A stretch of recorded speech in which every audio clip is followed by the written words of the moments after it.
Welcome back to Supremely Black Podcast. Now, this is an update on the Mississippi Goon Squad that violently attacked Michael Jenkins and Eddie Parker. Now, if you ask me, I felt like every single one of the officers should have been charged at life at the least due to what they did physically, mentally, and sexually to the two brothers. Now, and also, I think that the sheriff or anybody that was in charge should have been removed. I'm going to show you the video of the latest updates since now they have both been charged statewide and federally. Officers were sentenced to 15 to 45 years in prison on state charges in the assault and torture of two black men. The officers pleaded guilty to charges including hindering prosecution, burglary, home invasion, and aggravated assault. Now, this all comes after the group, which called themselves the Goon Squad, also pleaded guilty to separate federal charges last year, and they were sentenced to terms of 10 to 40 years in prison. NBC News correspondent Priya Sridhar is live outside the courthouse in Brandon, Mississippi for us this afternoon. Priya, walk us through the details of the state sentences these men are facing and how this connects to what they've already been convicted of federally.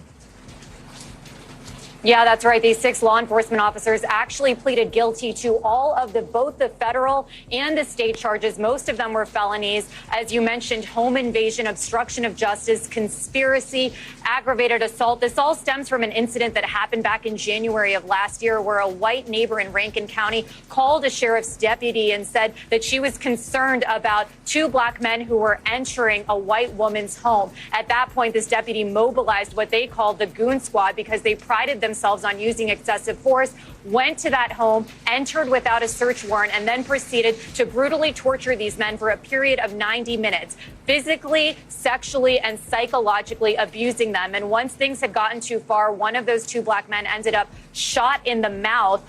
The law enforcement officers realized they had to cover it all up. So they planted methamphetamine and a gun, according to court records, and actually charged the men with drug possession. But of course, since then, things have been reversed, and now these men are facing their own jail sentences. And the 2 victims in this case, Michael Jenkins and Eddie Parker, they filed a $40 million civil lawsuit against the Rankin County Sheriff's Office last year.